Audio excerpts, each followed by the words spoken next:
Welcome back. Samantha Shocker is my co-host. And Sam, I'm going to share a quick tweet with you. It is from our friend at WhiskeyMD23.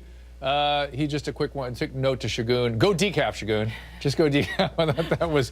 I gave him some of my green tea earlier. It's all my fault. It is your fault. Hold up. Well, I don't know if you could, but there are advertisements on that cup of yours, but you walk around all day with that green tea. All day long. Fantastic. All right, now I want you all to look. Maybe this is what's wrong with this guy driving the truck. Well, look at this bizarre video. He drives right up the steps of the state capitol in Utah. That is the state capitol building. He then walks into the building. You see his truck on the right there. He just parks it alongside of the building, makes his way to the Supreme Court chamber, tries to kick in the doors. There he is walking up the Supreme Court. See the Supreme Court entrance. He's confronted by the bailiffs or police there. And confronted, he starts screaming, "This is my house too." He took a swing at the state trooper, and you see that's where he ended up after they tased him. And then because of the loose clothing, though, the tase didn't work. They had to actually take him down. Springing the Behavior Bureau, Deneen Manette, Judy Ho, Wendy Walsh, and making his debut with us today, comedian Frank DeCaro. Frank, welcome to the show. I wonder if you have a reaction to all that video. I certainly do. I'm watching that, and I think no one likes a good parking space more than I do. And that you don't see anyone doing this usually until around the Christmas season when, at the mall.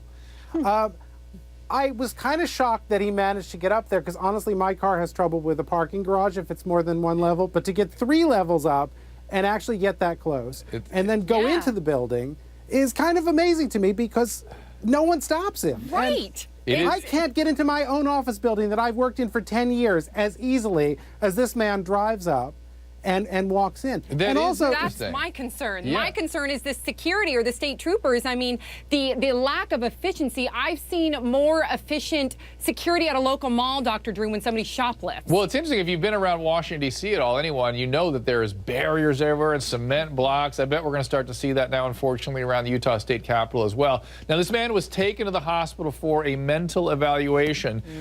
Judy, he was there to promote marijuana legalization, I believe. That's what the authorities say. That was his sort of agenda. But I think there's a bit more going on. That's right. I mean, I think that's one of the reasons why he was there, for the fact that he would drive up all the way to the state capitol. I mean, okay, he said that it was his house too, so maybe that's what you do when it's your own house. But no, you don't. But there's definitely a lot more going on, right? We're talking about property destruction. We're talking about, breaking and entering. We're talking about him being aggressive and trying to kick down the door. Right. There's so many more layers than just trying to legalize marijuana. You know what? I'm just thinking, Wendy, he doesn't do much for his case because I'd rather run into a guy in an agitated state on pot than on alcohol, but he seems pretty agitated. He's the marijuana advocate. I think he's done his advocacy a disservice. Well, have you ever thought, Dr. Drew, that maybe he wasn't promoting marijuana, but it was actually an ambush ad and he was promoting Ford trucks? It had occurred to me. It did, because we see these videos that show up on YouTube all the time. Remember the one last week for Carrie where the guy walks into the coffee shop and starts flying around and scaring everybody? And I think, how do they do that in public? Like, what if a cop is there? But they don't get tased, typically, I imagine. This guy did get taken down. And the governor works there. Their state governor works there. So, Deneen, you're in these systems. Help us. What are we struggling with here?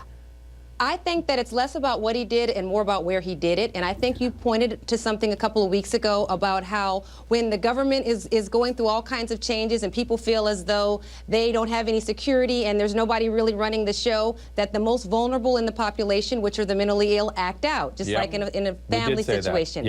And I think that this is an example of that. He didn't go to a library. He didn't go to some other place. He went to the Capitol building, and that's where he decided to act out. And with all this going on with health care and gun control and all the foolishness going on in the government right now, the weakest among us or the most vulnerable act out. And Frank, I think that's an example of this. Last word, Frank. I was going to say, they said he wanted to make a point, but when you do a stunt like this, the only point you make is don't listen to me. That's right. You can't take him seriously. And maybe, though, he is someone that we should take seriously in terms of wanting to legalize marijuana, because maybe if he were stoned, he wouldn't be so angry. Well, that's a point.